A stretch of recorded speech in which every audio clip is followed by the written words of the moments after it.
Naomi, I just had some kind of hallucination. Is it from the nanomachines? No, Snake. The nanomachines are functioning properly. So what was it? It must have been psychometric interference coming from Psychomantis, Foxhound's psychic. My man. Think of it as a mental feedback loop. So, that was Mantis. Hell of an introduction, my man Psychomantis. How y'all doing, folks? Metal Gear Episode 3. If you haven't checked out the other ones, I'm gonna drop down in the description below the playlist for them. Maybe I'll throw last week's down here in the annotation as well. But basically, you know, we just met Meryl. Just escaped out of prison. Thought the chief is dead. Gotta go and see if we can find Kenneth Baker now, the president of Armstech. See if we can save that fool over here. Now, I don't want to talk about another thing about Metal Gear, though, because we're going to get on to our first quote-unquote boss fight, if you want to call it that way. And one of the things that makes Metal Gear so superb and such a memorable and fun game are the bosses and the boss fights. Now, every game has a boss fight of some sort of iteration. There's always that one guy who, like, you know, you're trained the whole game that you want to kill. Ganon in Zelda, Bowser in Mario. You know, the list goes on and on. You don't need me to name a bunch of enemies. There's enemies everywhere. That's the whole point of games. You're the good guy, they're the bad guy, or you're the bad guy, and they're the good guy, whatever. And you want to kill them. Okay, now I'm practicing my C4 usage right, because I don't even remember using C4 at all, to tell you the truth. The thing that makes these bosses unique are, there's a couple factors. First of all is the personality.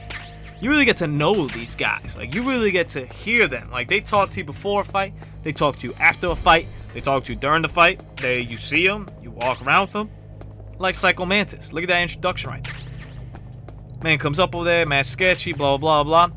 All of a sudden, you get a relationship. You build a relationship with these bosses. And that's something that you don't do with other bosses. Now, take, for example, Bowser. And, you know, obviously in the old Nintendo days, it couldn't be much. There was only 8 bits or whatever. But even the new ones, what relationship do we have with Bowser? You know, I'm not knocking Mario's great games, but what relationship, honestly, do you have with Bowser? He's just like a strange turtle-looking guy with spikes who takes the princess all the time. It seems mad shady and mad perverted. And that's all you know about him. There's nothing else about him. You play him because the games are fun, but there's no relationship that you build with him. Meanwhile, here, everybody you take down, you feel like you know them. You feel like they're your friends and your enemies. I mean, the things that we're going to hear, that we're going to go through here, when you run into these boss battles, it's crazy. There's boss battles where at the end you're going to feel so bad for the enemy. Like, it's nuts. I've never seen anything like that.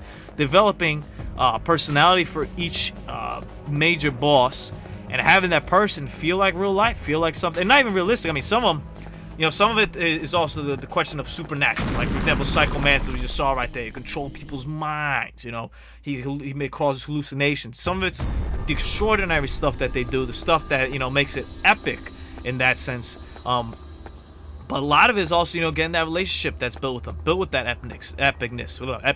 I can't even pronounce those words.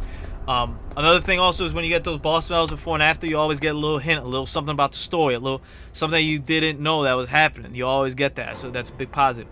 A very strong tie to nature we're gonna see. Not necessarily right here when we fight this boss, but to the rest of the boss is always a very deep connection with nature.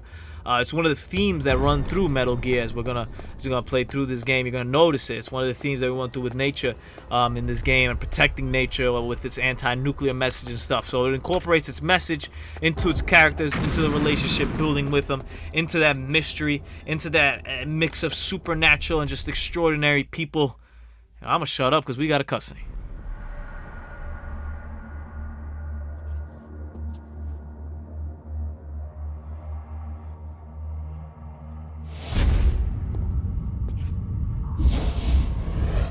Am I too late?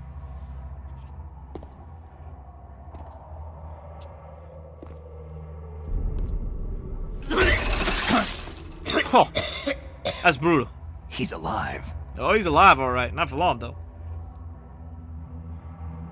You're the Armstech president, Kenneth Baker, right? Don't worry. I'm here to save you. No! Don't touch it!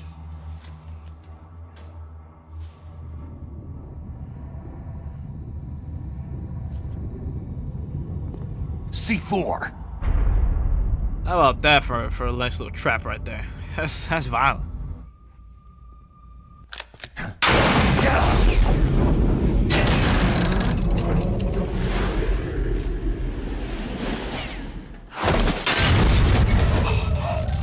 Nice little homage right there to GoldenEye as well, you know, looking down the barrel of the gun. Or even to like James Bond just in general. Right. Touch that wire and the C4 will blow up along with the old man. So you're the one that the boss keeps talking about. And you? Special Operations Foxhound. Revolver.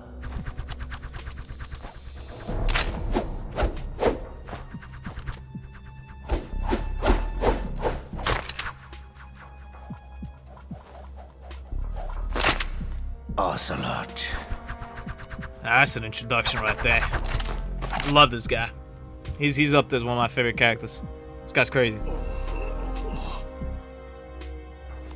I've been waiting for you, Solid Snake. Now we'll see if the man can live up to the legend.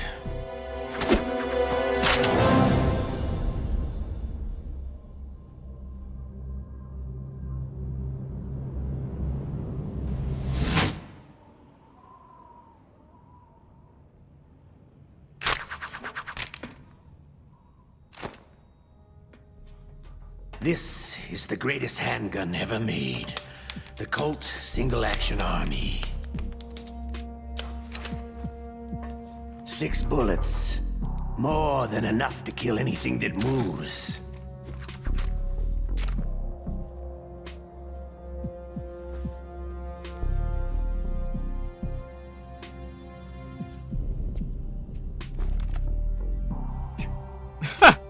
Now I'll show you why they call me Revolver.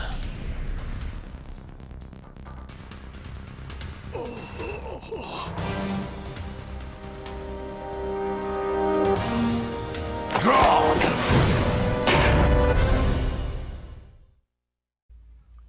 Alright, so we got ourselves our first boss battle right here against Revolver Ocelot, who we just met. This guy's great. He's one of the top henchmen in the game. He's just fun, man. His accent's so good. He just talks like so much like just bizarre trash. He's just a fun dude. He's old, man. You see how old this dude is, man? He's been through a lot, son. This guy's experienced. And once again, he's another guy who wants to put in some hurt on my boy Snake right here. Now, here's what I recommend to do in the battle, man. You get him in a decent angle, and you just keep popping him away. He'll hit you. Whatever, you have rations, and if you don't, well then you want to play a little bit safer than I do, but pretty simple. And I put him right here in this corner, luckily, so he also gets hit by like the fire hydrant right, or the fire extinguisher right there, so you can buy yourself some time when you're reloading and whatnot. Another alternative also, I think the best way to play against him, the way it's meant to be played against him, is to hit him while he's reloading. That's why they give you the bar right there. You know when he's reloading that revolver, it's only got 6 bullets. You make him waste 6. You get a couple seconds right there to pop him with there. I don't really care. I'll take a couple hits from him. It doesn't matter to me. So boom, trying to gun him down right there. He leaves. I'm like, all right, where you going to next? Did he move? You coming? You come back out the same side, Revolver? Oh man, I'm very sorry to inform you that you are dead, but still alive, man. You're pretty good. Just what I'd expect from the man with the same code as the boss. It's been a long time since I had such a good fight, but I'm just getting warmed up.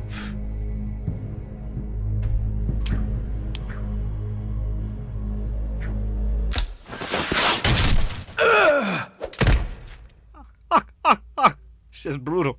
What? My hand! Man, talk about a nail biter right there, huh?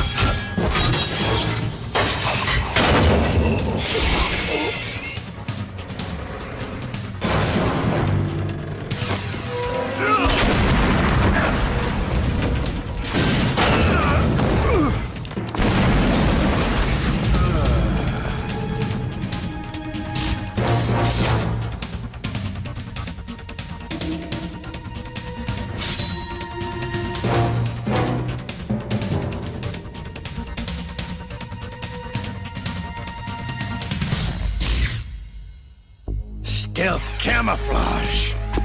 To this day, that still, like, just amazes me. Stealth camouflage with the cyborg ninja. It's like the last thing I expected. I love how he grabs his hand. Can't you even die right? With the gun in it. Now, obviously, you know Revolver knows who he is, because he asked him, can he die right? So there's clearly some history here. You were lucky. We'll meet again.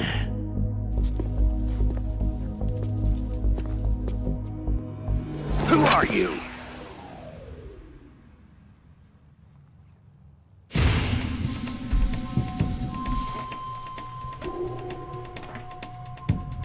And like you, I have no name.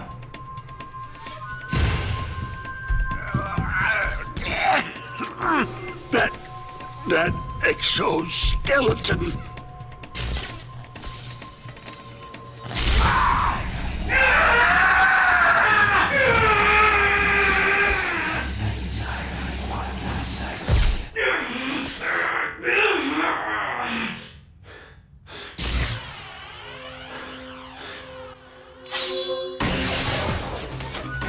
I mean, look at this sword, son. Like, this sword cuts through anything. I need that at my house so I can, like, cut meat and stuff when I'm cooking and shit.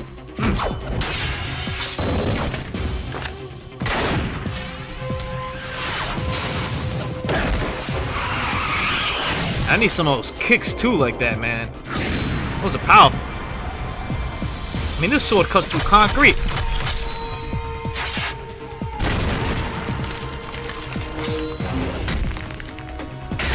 Nice, cute bicycle kick right there. You think it's a little bit over the top? You're completely wrong. This is 100% necessary.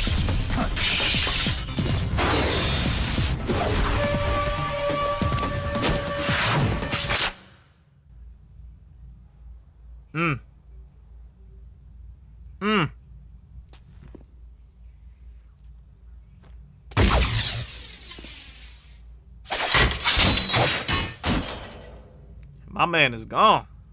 Who the hell?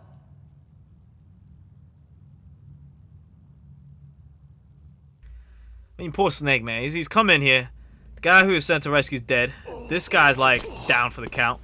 He ran into some crazy cyborg ninja. He ran into some guy who gives him hallucinations. I mean, it's rough.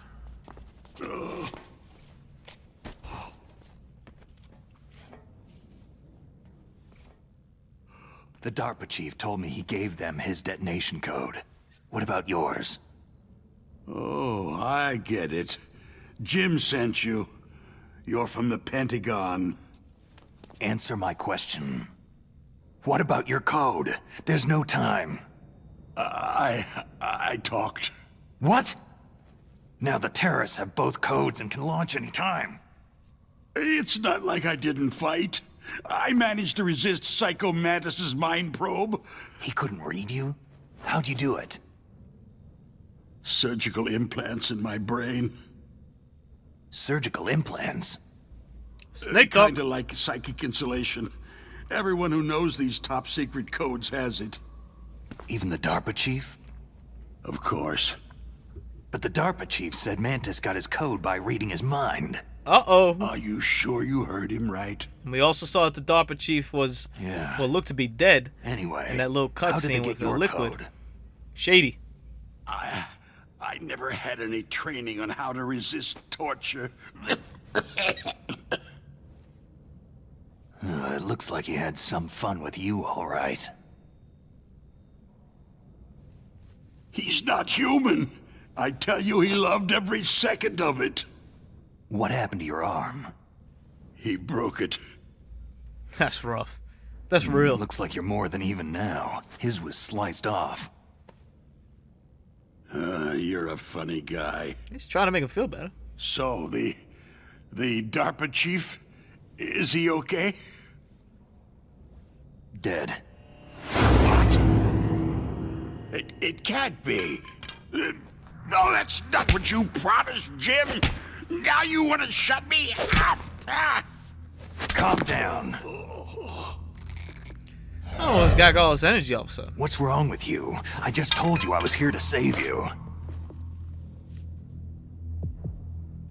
I didn't kill the DARPA chief. He had a heart attack or something. A heart attack? Oh, don't be a fool. Anyway, the terrorists have both codes now. Oh, those boys are totally insane. they wouldn't hesitate to launch. I agree. But what do they really want?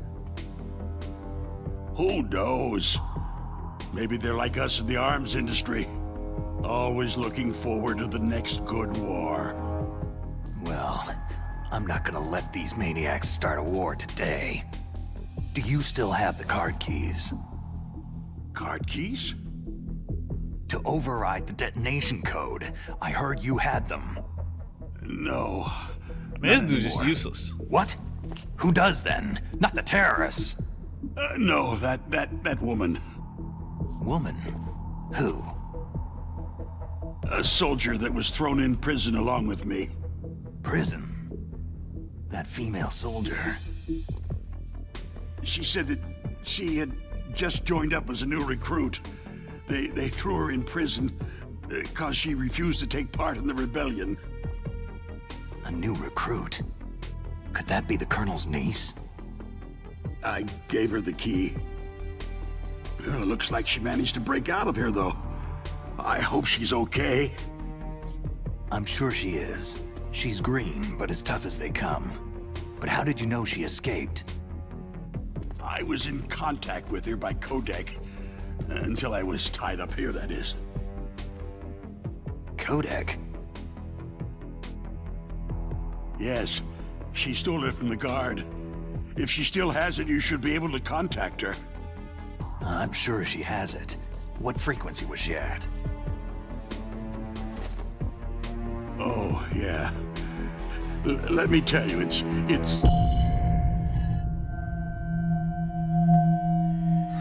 Huh? Oh, sorry. I forgot. Damn! See, now, I never really fully understood what happened here. Oh, that's right. It should be on the back of the package. Try to contact her.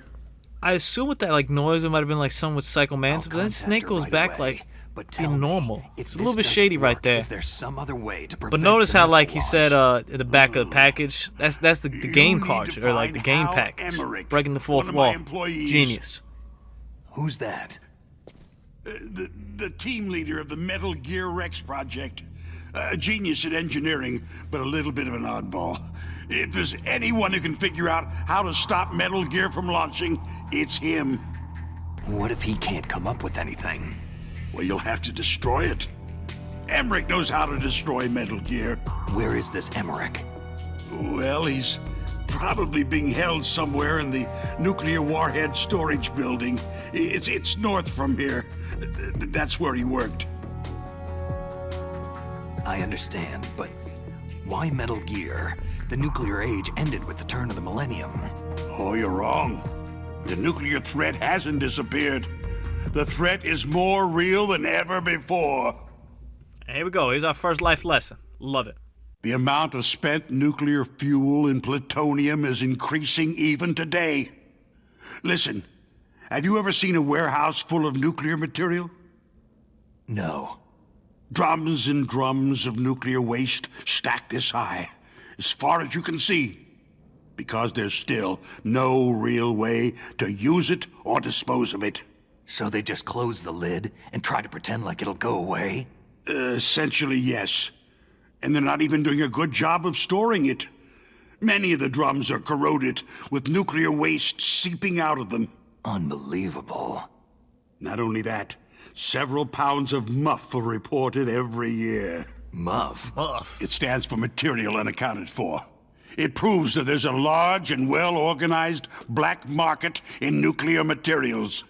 Furthermore, since the end of the Cold War, Russian nuclear engineers in particular are out of work with nowhere to turn. In other words, there's plenty of available nuclear material and scientists for making a bomb. We live in an age where any small country can have a nuclear weapons program. What about the other superpowers?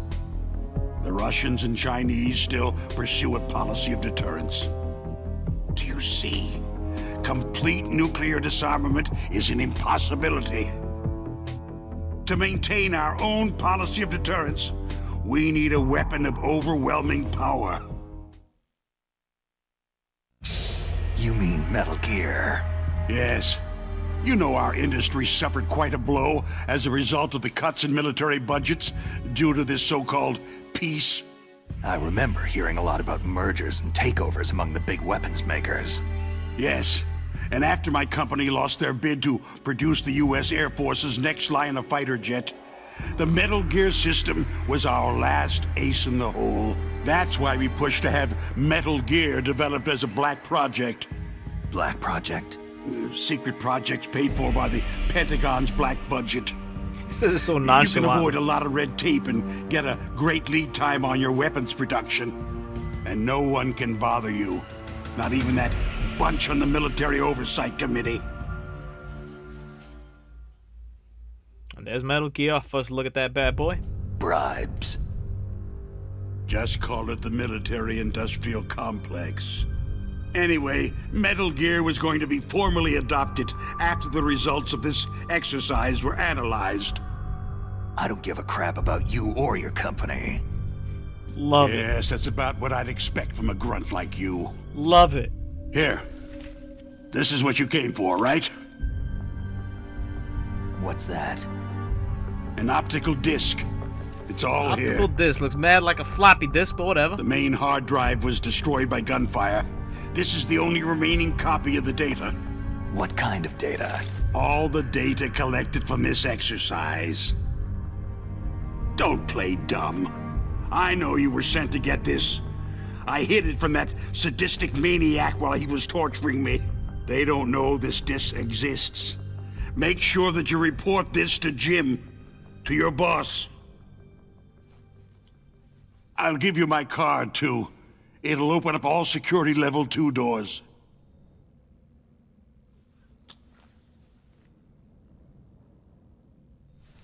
Can you walk? No.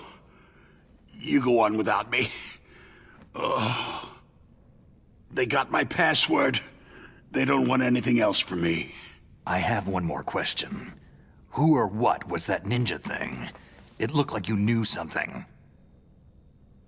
That ninja? That was Foxhound's dark little secret. Dark little secret. An experimental genome soldier. You know him? You should ask Dr. Naomi Hunter from Foxhound. She knows better than I. Naomi? You've got to stop them. If it goes public, my company and I are finished. What? Doesn't Metal Gear use currently existing technology? Metal Gear itself does, but...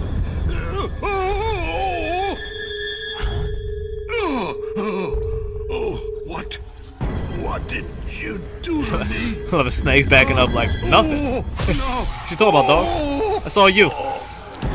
No. It can't be. Those Pentagon bastards. Such a good So line. they actually went and did it. What are you talking about? They're just using you for.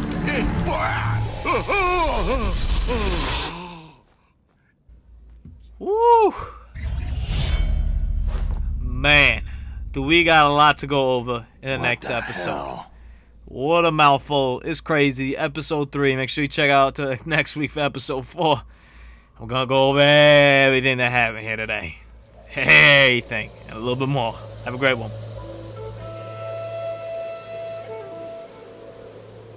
He and I will meet again in battle. Same prediction as always. Yes, the raven on my head. It thirsts for his blood.